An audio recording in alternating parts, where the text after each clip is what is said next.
Hello दोस्तों, welcome back to Hindi वार्ता साहित्य चैनल में आपका स्वागत है। तो आज हम हिंदी का एक प्रैक्टिस सेट लगाने वाले हैं। ये जो प्रैक्टिस सेट है ये यूजीसी नेट के अकॉर्डिंग है और यकीन मानिए आपके आने वाले एग्ज़ाम में यहाँ से आपको ज़रूर हेल्प मिलेगी। तो चलिए जल्दी से वीडियो को शुरू करते हैं। क्वेश्चन नंबर 1 है, ऑलमोस्ट ऐसे ही क्वेश्चन जो है वो यहाँ रहते हैं जो आपका एग्ज़ाम अभी आप देने वाले हैं। हिंदी वर्णमाला में अयोग्यवाह वर्ण कौन से होते हैं? तो आपको पता है अयोग्यवाह ऑप्शन 2 जो है ये आपका सही हो जाएगा, अ और अंगः। ठीक है, ये आपका ऑप्शन 2 जो है ये बिल्कुल सही हो जाएगा। ठीक है, क्वेश्चन नंबर 2 की तरफ चलते हैं। क्वेश्चन नंबर 2 है हमारे पास, एक मिनट में पेन ले लूँ। क्वेश्चन नंबर 2 है कि एक या अधिक ध्वनियों की उच्चारण की दृष्टि से अव्यावहारिक इकाइयाँ जिसका उच्चारण एक झटके में किया जा सके अक्षर है, उक्त कथन किस भाषा शास्त्री के द्वारा कहा गया है? तो देखिए सबसे पहले तो हम ना यहाँ पर अगर चाहें ना, हम एक ट्रिक के अकॉर्डिंग भी अगर चाहें तो हम एक झटके के साथ यहाँ पे जो है वो ले सकते हैं। ठीक है, एक झटका शब्द अगर यहाँ पे आप इसको भी सर्कल कर लेते हैं तब भी आपका आंसर जो है वो निकल कर आ सकता है, क्योंकि ये जो कोटेशन है ये आपकी भोलानाथ तिवारी की है। ठीक है, एक झटके में जो है वो भोलानाथ मतलब भगवान शिव से भी आप उसको जोड़ सकते हैं कि भोलानाथ जो होते हैं वो एक झटके में ही हमारे सारे काम जो है वो कर भी देते हैं। ठीक है, तो एक या अधिक ध्वनियों के उच्चारण की दृष्टि से ये जो है अव्यवहित इकाई जिसका उच्चारण एक झटके में किया जा सके अक्षर कहलाते हैं। किस भाषाई शास्त्री का कथन है? तो ये आपका भोलानाथ तिवारी है। किस दर्शन में संसार को ब्रह्मा से भिन्न और अभिन्न दोनों माना गया है? देखिए आपका ऑप्शन, ये जो क्वेश्चन नंबर 3 है इसका जो ऑप्शन 3 जो है ये बिल्कुल सही हो जाएगा। आपका विशिष्ट द्वैतवाद है ना। विशिष्ट द्वैतवाद के अनुसार संसार जो है ये ब्रह्मा से भिन्न और अभिन्न दोनों को ही मानता है। ठीक है, मतलब ये दर्शन में संसार को ब्रह्मा से भिन्न और अभिन्न दोनों ही रूप में मानता है। आपका विशिष्ट द्वैतवाद जो है ना, रामानुजाचार्य जो हैं इसके जो है प्रवर्तक कहे जाते हैं विशिष्ट द्वैतवाद के, है ना। चलिए आगे चलते हैं। क्वेश्चन नंबर 4 है हमारे पास। आज हम इनकी डिटेल नहीं कर रहे हैं, आज हम टॉप 30 क्वेश्चंस को ही यहाँ पे डिस्कस करेंगे, है ना। तो इसकी डिटेल जो है वो अगली वीडियो में आपको दे दूंगी अगर आपको चाहिए होगी तो। अदरवाइज हम सिर्फ ऑप्शन को ही यहाँ पे डिस्कस कर रहे हैं। कामायनी एक पुनर्विचार के लेखक कौन है? कामायनी एक पुनर्विचार, आपका ऑप्शन 3 जो है बिल्कुल सही हो जाएगा, मुक्तिबोध की है कामायनी एक पुनर्विचार। निम्न में से राम वृक्ष बेनीपुरी का ग्रामीण जीवन पर आधारित रेखाचित्र कौन सा है? यहाँ पर पूछा गया है कि ग्रामीण, ये है आपका ग्रामीण जीवन पर आधारित रेखा चित्र कौन सा है। पहली बात तो 2 क्वेश्चन निकल कर आते हैं कि ये एक रेखा चित्र है और पूछा गया है कि कौन सा रेखा चित्र जो है वो आपका ग्रामीण जीवन पर आधारित है। आपका ऑप्शन 4 ये बिल्कुल सही हो जाएगा, माटी की मूर्तें, लाल तारा, गेहूं और गुलाब, है ना। उपयुक्त सभी जो है ये क्या है, ये जो है ग्रामीण जीवन पर आधारित इनके रेखा चित्र है राम वृक्ष बेनीपुरी के। क्वेश्चन नंबर 6 की तरफ चलते हैं। सुमिलित कीजिए। ज्ञान सरोदे है, नेह प्रकाशित है, विवेक दीपिका है और राम जहाज है। ठीक है, इनका आपको बताना है कि इनका कौन सा जो है वो सही होगा, इसके साथ आपको मैच करना है। ठीक है, तो देखिए जो ज्ञान सरोदे है ये है आपका नंबर 3, ये है आपका चरणदास का। ठीक है, नेह प्रकाश की बात करो तो नेह प्रकाश जो है ये बालकृष्ण नायक का है। विवेक दीपिका की बात करें तो ये अक्षर अनन्य का है और ये जो आपका राम जहाज जो आता है ये आपका भीखा साहब का है। ठीक है, ज्ञान सरोदे जो है चरणदास का है, नेह प्रकाशित बालकृष्ण नायक का है, विवेक दीपिका जो है ये आपका अक्षर अनन्य का और राम जहाज जो है ये भीखा साहब का है। तो ये इस तरह से ये आपका ऑप्शन 1 जो है ये बिल्कुल सही हो जाएगा। ठीक है, पेन नहीं आता है ये वाला। ठीक है, चलिए आगे चलते हैं। आगे क्वेश्चन जो है, इतिहास, हिंदी साहित्य का आलोचनात्मक इतिहास नामक ग्रंथ में निम्न में से कौन से कालखंड का इतिहास निहित है? हमें बताना है कि कौन सा जो कालखंड है उसका जो इतिहास है वो निहित है। तो इसका 1 मिनट में इसका पेन ये कर लूँ, थोड़ा स्क्रीन जो है इसकी बड़ी कर लेती हूँ, नहीं तो यहाँ ये तो कुछ ज़्यादा ही बड़ी हो गई। चलिए इसका ऑप्शन जो है 2 बिल्कुल सही हो जाएगा। संवत 750 से 1875 जो है इसका ऑप्शन ये जो है आपका बिल्कुल सही होगा। ऑप्शन 2 जो है ये बिल्कुल सही हो जाएगा। ठीक है, ऑप्शन ऑप्शन 2 जो बिल्कुल सही हो जाएगा। 750 से 1750 ईस्वी जो है इसका समय जो है वो माना जाता है ना। राम मंदिर में भले प्रतिष्ठित हो, आम जन के मन में उनकी छवि एक बनवासी की ही है, ये कथन किस निबंधकार के लिए कहा गया है? देखिए यहाँ पर भी हम जो है वो ऑप्शन के यहाँ पर भी जो है ना हम एक ट्रिक के हिसाब से ही रख लेंगे कि राम मंदिर में भले प्रतिष्ठित, तो मेरे राम का मुकुट भीग रहा है, ठीक है, ये इनका निबंध है, आपको पता है ना। एक छवि की मतलब यहाँ से अगर आप लेना चाहें ट्रिक के साथ तो बनवासी और राम मंदिर को जो है ये यहाँ से आप ले सकते हैं। तो आप समझ गए होंगे कि ये विद्यानिवास मिश्र का जो है, ये विद्यानिवास मिश्र जो है, इनके निबंधों का ये कथन है कि राम मंदिर में भले ही प्रतिष्ठित हो, आम जन के मन में उनकी छवि एक बनवासी की ही रही है। ये कथन ये किस निबंधकार का है? तो विद्यानिवास मिश्र का। ऑप्शन 2 जो है बिल्कुल सही हो जाएगा। बाणभट्ट की आत्मकथा का मूल आधार क्या है?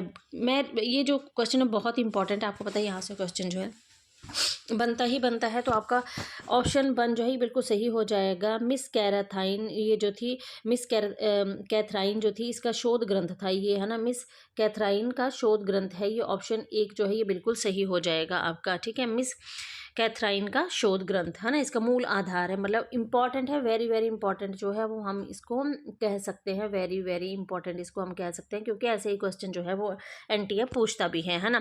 कि बाणभट्ट की आत्मकथा उपन्यास का मूल आधार स्रोत यहाँ पे पूछा गया है। मूल आधार स्रोत की बात यहाँ पर हो रही है। ये देखिए, उपन्यास का मूल आधार स्रोत। ऐसे ही क्वेश्चन जो है पूछे जाते हैं। पिछली बार कामायनी के आधार ग्रंथ पूछे गए थे, तो हो सकता है आने वाले एग्जाम में ये पूछ लिया जाए कि उपन्यास का जो बाणभट्ट की आत्मकथा का जो उपन्यास है उसका मूल आधार स्रोत ग्रंथ कौन सा है? तो मिस कैथराइन का शोध ग्रंथ, है ना।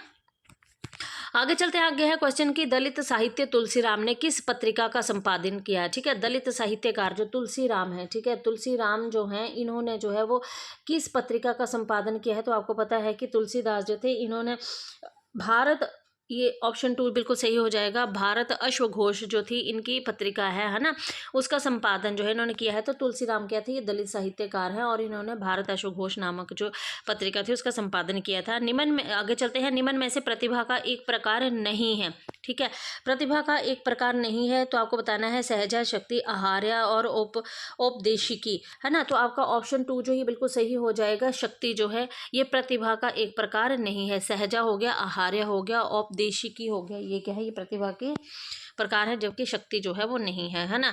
किस जैन ग्रंथ में राजा भोज के चाचा मुंज के दोहे जो है वो कहे गए हैं? बहुत ही इंपॉर्टेंट है और बिल्कुल कॉमन सा क्वेश्चन है, ठीक है।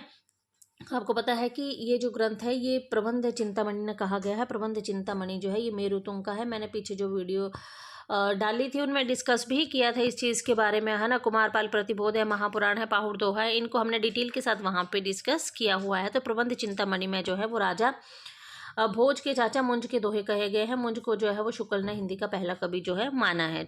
आगे क्वेश्चन है 13। निम्न शब्द चित्रों को उनके पात्रों के साथ सुमिलित कीजिए, ठीक है। पहले देखते हैं। मंगर है, एक मिनट पेन ले लूँ। मंगर है, बुधिया है, बैजू मामा है, रजिया है, ठीक है। तो इसका तो सामने सामने ही है कि ए का आपका एक हो जाएगा भकोलिया। बुधिया के साथ जगदीश है, बैजू मामा के साथ जेलर साहब है और रजिया के साथ चूड़ी हारिन है। तो इसके इस हिसाब से आपका ऑप्शन 2 जो है ये बिल्कुल सही हो जाएगा। आपका ऑप्शन 2 ये बिल्कुल सही हो जाएगा, ठीक है। यार पेन नहीं आता है, ठीक है। ऑप्शन 2 बिल्कुल सही हो जाएगा। क्वेश्चन नंबर 14 की तरफ चलते हैं। छन पिराकी आइयाँ और छन पिराकी जोड़ा, दूसरा छन जब कहूँगा जब ससुर देगा घोड़ा, उक्त किस उपन्यास से? ये जो गीत है ये किस उपन्यास से लिया गया है ना। इम्पॉर्टेंट है आपका। और ये मैं आपको बता दूं कि मोस्टली बहुत कम ने इसको जो है वो देखा भी होगा शायद और पढ़ा भी होगा, क्योंकि ये जो आपका गीत है ये आपका उपन्यास जो आता है देवरानी जेठानी की कहानी, उसमें से ये लिया गया है ना। देवरानी जेठानी की कहानी से जो है ये गीत लिया गया है कि छन पिराकी आइयाँ और छन पिराकी जोड़ा, दूसरा छन जब कहूँगा जब ससुर देगा घोड़ा, है ना। ये जो गीत था ये जो है उपन्यास देवरानी जेठानी से लिया गया है। क्वेश्चन नंबर 15 है। निम्न में से कौन सा कथन सही नहीं है? रिपोर्टाज में तथ्यों के साथ ही भाव प्रवणता भी रहती है। रिपोर्टाज में कथा तत्व नहीं होना चाहिए। रिपोर्टाज में लेखक को कलाकार और पत्रकार दोनों की भूमिका निभानी पड़ती है। या रिपोर्टाज आंखों देखी कानों सुनी घटनाओं पर आधारित होता है, कल्पना पर नहीं होता है। तो देखिए कौन सा कथन सही नहीं है कि रिपोर्टाज में कथा तत्व नहीं होना चाहिए। तो नहीं का जब भाव वैसे भी आता है ना, ठीक है, तो वो हमें पहले ही इस बात को बता देता है कि ऐसा नहीं है, ठीक है। तो मतलब ये जो कथन है कि रिपोर्टाज में कथा तत्व नहीं होना चाहिए, ये कथन जो है ये सही नहीं है, क्योंकि रिपोर्ट अगर कथा तत्व ही नहीं होगा तो उसको कैसे करें। क्वेश्चन है आगे हमारे पास कि निम्न को सुमिलित कीजिए। राजा राम मोहन राय ब्रह्मा समाज, केशव चंद्र सेन प्रार्थना समाज, विवेकानंद सरस्वती आर्य समाज, पंतुल जो है वो हितकारिणी समाज। तो ये हमारा ऑप्शन जो है ये बिल्कुल सही है, ये पहले ही सही दिए गए हैं। जो राजा राम मोहन राय हैं ब्रह्मा समास है, केशव चंद्र सेन प्रार्थना समास है, विवेकानंद सरस्वती आर्य समास से हैं और पंतुल जो है ये हितकारिणी समास से हैं।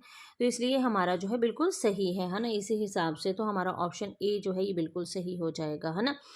उड़ते चलो यात्रा साहित्य के लेखक कौन है? तो आपका 17 का ऑप्शन जो है ये रामवृक्ष बेनीपुरी 4 जो है बिल्कुल सही हो जाएगा। तो इसको तो हम ऐसे ही याद कर सकते हैं, उड़ते चलो और राम के वृक्ष पर बैठते चलो, है ना। तो इसको आप जो है ट्रिक के साथ ऐसे भी याद कर सकते हैं कि उड़ते चलो राम के वृक्ष पर बैठते चलो, है ना। आगे चलते हैं कि हिंदी साहित्य का ये जो है हमें सुमिलित करना है ना, कि हिंदी साहित्य का इतिहास, हिंदी साहित्य उद्भव और विकास, हिंदी साहित्य का वैज्ञानिक इतिहास और हिंदी साहित्य का दूसरा इतिहास। तो इजी है, कोई टफ नहीं है इसमें। कि हिंदी साहित्य का इतिहास, यार ये पहनना बहुत दुख ही करता है सच में ही। हिंदी साहित्य का इतिहास जो है ये है आपका रामचंद्र शुक्ल का, ठीक है। उसके बाद आता है हिंदी साहित्य का उद्भव और विकास। तो उद्भव और विकास आपका आचार्य हजारी प्रसाद द्विवेदी का आता है, ठीक है। हिंदी साहित्य का वैज्ञानिक इतिहास डॉक्टर गणपति चंद्र गुप्त का, और हिंदी साहित्य का दूसरा इतिहास जो है यह है आपका डॉक्टर बच्चन सिंह का, ठीक है। तो इस तरह से ये हमने ऑप्शन को जो है वो मैच कर दिया है। आपका ऑप्शन ए जो है ये बन जो है ये बिल्कुल सही हो जाएगा, है ना, बिल्कुल सही हो जाएगा, ठीक है। चलिए आगे चलते हैं। आगे हमारे पास क्वेश्चन कौन सा आता है, देखें 19 आता है। विद्यापति को अपरूप का कवि मानते हुए उन्हें हिंदी का जाति कवि किस विद्वान ने कहा है? बहुत बार पूछा जाता है, बहुत कॉमन क्वेश्चन भी है कि जो विद्यापति है, विद्यापति को अपरूप का कवि मानते हुए उन्हें हिंदी का जातीय कवि जो है वो किसने स्वीकार किया है? तो आपका ऑप्शन 4 बिल्कुल सही हो जाएगा, ये भी बच्चन सिंह ने किया है ना। हिंदी कोविद रत्नमाला के संपादक कौन है? तो कोविद रत्नमाला आपको पता है कि किसकी है? बाबू श्याम सुंदर दास। ऑप्शन 3 जो है ये बिल्कुल सही हो जाएगा, बाबू श्याम सुंदर दास के हिंदी कोविद रत्नमाला, है ना। सेनापतिकृत कवित रत्नाकर किस मंत्र में सुमिलित कीजिए? अब जो कवित रत्नाकर है, कवित रत्नाकर की अगर हम बात करें तो इसको क्या करना है हमें, मतलब जो सेनापति के द्वारा लिखी गई कवित रत्नाकर है उसके संबंध में हमें सुमिलित करना है, ठीक है। तो हमें बताना है कि जो पहली तरंग है उसमें क्या है, दूसरी तरंग, तीसरी तरंग, चौथी तरंग में क्या क्या बताया गया है, ठीक है। तो चलिए इसको मैच करते हैं कि जो आपकी पहली तरंग है उसमें जो है वो श्लेष वर्णन किया गया है, ठीक है। जो दूसरी तरंग आपकी आती है उसमें श्रृंगार वर्णन किया गया है, तीसरी तरंग जो आती है उसमें ऋतु वर्णन किया गया है, और जो चौथी तरंग आती है उसमें रामायण का वर्णन किया गया है। और ये जो क्वेश्चन है ये वेरी वेरी इंपॉर्टेंट है, क्योंकि अब एनटीए ऐसे ही क्वेश्चन पूछता है और हो सकता है कि आने वाले एग्जाम में जो है 99% जो है इसके आने के चांसेस भी हैं, आ भी सकता है, ठीक है। तो याद रखिएगा पहली तरंग जो है ये श्लेष वर्णन, ठीक है, दूसरी तरंग में श्रृंगार वर्णन, तीसरी तरंग में ऋतु वर्णन, चौथी तरंग में जो है वो रामायण का वर्णन जो है किया गया है ना। आगे चलते हैं। आगे हमारे पास जो क्वेश्चन आता है कि परिंदे कहानी की नायिका लतिका किस पद पर कहानी में कार्यरत हैं? अब हमें बताना है कि ये जो परिंदे कहानी की सबसे पहले तो नायिका आ जाती है। नायिका कौन है? लतिका है। लतिका जो है ना, तो ये मतलब इनका क्या रोल है, किस इसमें ये रहती हैं, मतलब इनका कहानी में क्या रोल है? तो ये जो है ये जो छात्रावास है लड़कियों का उसकी वार्डन है ये, है ना, लतिका जो है, ठीक है, उसकी वार्डन है। बहुत अच्छी कहानी है, पढ़िएगा ज़रूर। मैं होगा तो ज़रूर इसको भी यहाँ पे करवा दूँगी। जो अंगीकरोति य काव्यम शब्दार्थ अलंकृति असो न मन्यते कस्माद अनु अलक्षणम नलाकृति। उक्त पंक्तियां आचार्य मम्मट के विरोध में किसने कही? हमें ये बताना है कि आचार्य मम्मट के विरोध में ये पंक्तियां किसने कही हैं। तो आपका ऑप्शन 4 जयदेव जो है ये बिल्कुल सही हो जाएगा। ऑप्शन 4 जो है ये बिल्कुल सही हो जाएगा, जयदेव, ठीक है। भारतेंदु रचित जो फूलों का गुच्छा में संग्रहित है, अब जो फूलों का गुच्छा उसमें क्या संग्रहित किया गया है? तो आपको पता है विभिन्न पत्रिकाओं में प्रकाशित उल्लेख, तो ये तो नहीं है ना, ये तो नहीं है, ठीक है। उसके बाद है खड़ी बोली में रचित तो उनकी कविताएं, ये तो है, ऑप्शन बी बिल्कुल है। आगे भी देख लेते हैं आगे कौन सी ऑप्शन जो है वो दी गई है। उनके अनुदित नाटकों में मुख्यांश, तो उनके अनुदित नाटकों मुख्यांश ये भी नहीं है। अंग्रेजी शिक्षा प्रचार पद्धति के विरुद्ध ये भी नहीं है। व्यंग्यात्मक टिप्पणी भी नहीं है। तो आपका ऑप्शन 2 जो बिल्कुल सही हो जाएगा, खड़ी बोली में रचित उनकी कविताएं, ठीक है। सनक संप्रदाय की बात करें, सनक संप्रदाय का अन्य नाम क्या है? तो आपको पता है कि सनक संप्रदाय को जो है वो द्वैताद्वैत के नाम से भी पुकारा जाता है ना। मैंने इसको बहुत ट्रिक के साथ बहुत इजी वे से किया। अगर आप चाहें तो हमारे टेलीग्राम ग्रुप के साथ जुड़ सकते हैं, जिसका लिंक मैं आपको डिस्क्रिप्शन बॉक्स में दे दूंगी। तो वहां पे मैं पूरे ट्रिक के साथ है इसको करवा भी दूंगी, ठीक है। आगे चलते क्वेश्चन नंबर 26 है, कालक्रम की दृष्टि से निम्न आचार्यों का सही अनुक्रम क्या है? आपको बताना है कि इसमें सही अनुक्रम जो है वो क्या आता है।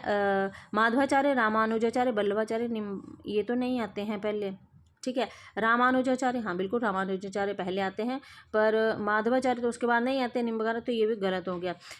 ये सही आपका रामानुजाचार्य आते हैं, फिर निम्बार्काचार्य आते हैं, फिर माधवाचार्य आते हैं, फिर बल्लभाचार्य। आपका ऑप्शन 3 जो है ये बिल्कुल सही हो जाएगा। ठीक है, तो हमारे क्वेश्चन नंबर 26 का जो आंसर है वो रामानुजाचार्य, निम्बार्काचार्य, माधवाचार्य और बल्लभाचार्य बिल्कुल सही हो जाएगा। ठीक है, क्वेश्चन नंबर 27 की तरफ चलते हैं। निम्न का सही मिलान कीजिए। बहुत इंपॉर्टेंट क्वेश्चन है, बहुत ईजी क्वेश्चन भी है, हर बार पूछा जाता है। तो चलिए करते हैं इसको।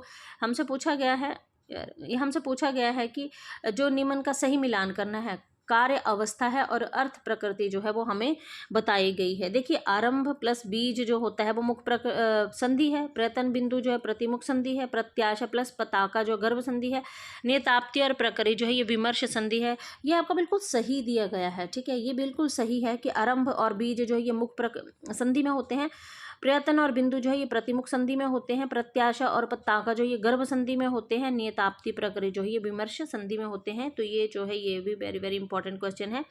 ठीक है, ये क्वेश्चन तो हर वेरिएंट ये जो है 100% जो है ये रिपीट करता ही करता है इन क्वेश्चन को, ऐसे वाले क्वेश्चंस को। ठीक है, तो ये इंपॉर्टेंट है और हमने इसको डिस्कस कर भी लिया है। क्वेश्चन नंबर 28 की तरफ चलते हैं कि मारुद नंदन मारुत को मन क्रो खगराज को बेग लजायो। प्रस्तुत पंक्तियों में किस प्रकार का काव्य दोष जो है वो बताया गया है ना। अभी देखिए, जो हमारा सेट का जो एग्जाम हुआ था उसमें भी ये वाले जो काव्य दोष थे ना ये पूछे गए थे। तो इम्पॉर्टेंट आपके ये जो काव्य दोष भी आते हैं, न्यून पदत्व ये तो नहीं है, अधिक पदत्व जो है ये भी नहीं है, च्युत संस्कृति ये भी नहीं है, दुष्कर्मत्व ये जरूर है। इसमें तो आपका ऑप्शन 4 जो है ये बिल्कुल सही हो जाएगा। ठीक है, 29 की तरफ चलते हैं। अमृतलाल नागर का उपन्यास मानस का हंस किस महापुरुष के जीवन पर केंद्रित है। तो आपको पता है मानस का हंस जो है ये तुलसीदास के जीवन पर आधारित है ना, तुलसीदास के जीवन पर आधारित है। और अमृतलाल नागर ने एक खंजन नयन लिखा है जो कि आपके सूरदास के जीवन पर आधारित है, और मानक का हंस तुलसीदास के जीवन पर आधारित है। ठीक है, स्कंदगुप्त नाटक में कितने अंक और कितने दृश्यों को जो है वो विभाजित किया गया है, वेरी वेरी इंपॉर्टेंट है आपका ये जो है ना, ये तो नहीं है। 4 अंक 44 दृश्य भी जो हैं वो आपके नहीं हैं, 5 अंक 44 दृश्य नहीं है, 5 अंक और 33 दृश्य, ये आपका ऑप्शन 4 जो है ये बिल्कुल सही हो जाएगा। तो आज हमने सिर्फ 30 क्वेश्चन को ही डिस्कस किया है। अगर वीडियो पसंद आए तो वीडियो को लाइक और चैनल को सब्सक्राइब जरूर कीजिएगा। तो मिलते हैं नेक्स्ट वीडियो में अगले 30 क्वेश्चंस के साथ, तब तक के लिए धन्यवाद।